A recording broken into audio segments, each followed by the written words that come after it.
Assalamualaikum warahmatullahi wabarakatuh.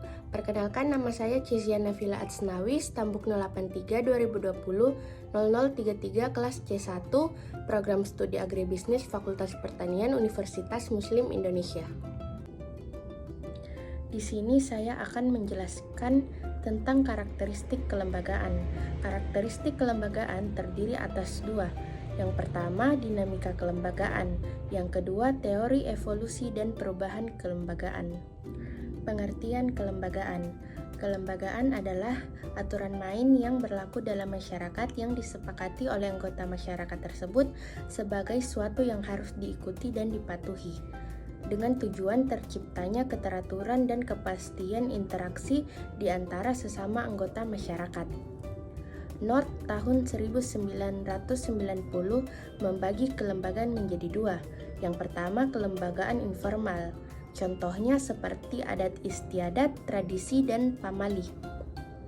Yang kedua, kelembagaan formal. Contohnya seperti perundang-undangan, kesepakatan, perjanjian kontrak, peraturan bidang ekonomi, bisnis, politik, dan lain-lain.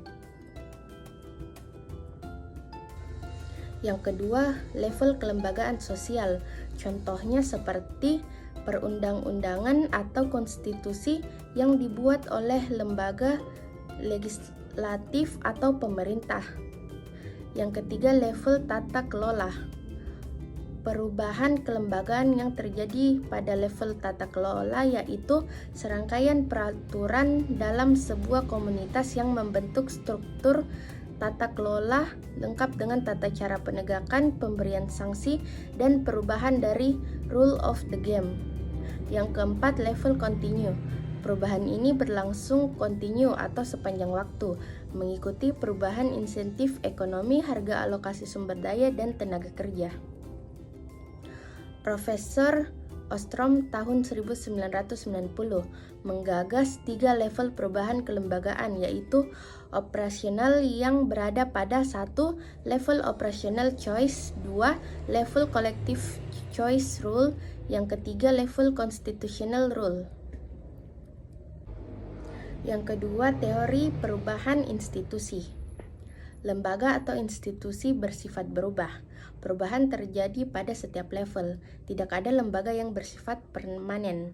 Lembaga akan selalu berubah menuju tatanan kelembagaan yang lebih efisien. Teori-teori perubahan kelembagaan. Menurut Clutter dan Hanis tahun 1999, teori perubahan kelembagaan terdiri atas 3, yaitu 1. Berdasarkan efisiensi ekonomi. Teori perubahan kelembagaan berbasis efisiensi ekonomi memiliki 3 arus pemikiran. Yang pertama, Prof.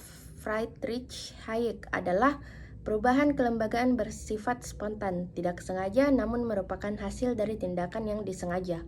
Yang kedua, Posner, sebuah kelembagaan atau aturan berubah karena adanya upaya melindungi hak-hak kepemilikan, artinya seseorang atau anggota masih terdorong membuat sebuah aturan, tujuan utamanya ada untuk melindungi hak-hak kepemilikan dari gangguan yang datang dari luar. Yang ketiga, Oliver Williamson. Lembaga atau aturan akan terus berubah atau bergerak dinamis sebagai upaya meminimumkan biaya transaksi.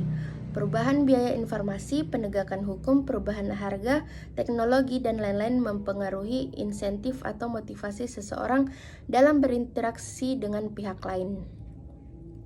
Contohnya seperti pembuatan perda tentang pengelolaan sumber daya air tanah merupakan tindakan yang disengaja, tapi lahirnya kebutuhan adanya perda tersebut bersifat spontan sebagai respon terhadap situasi yang berkembang.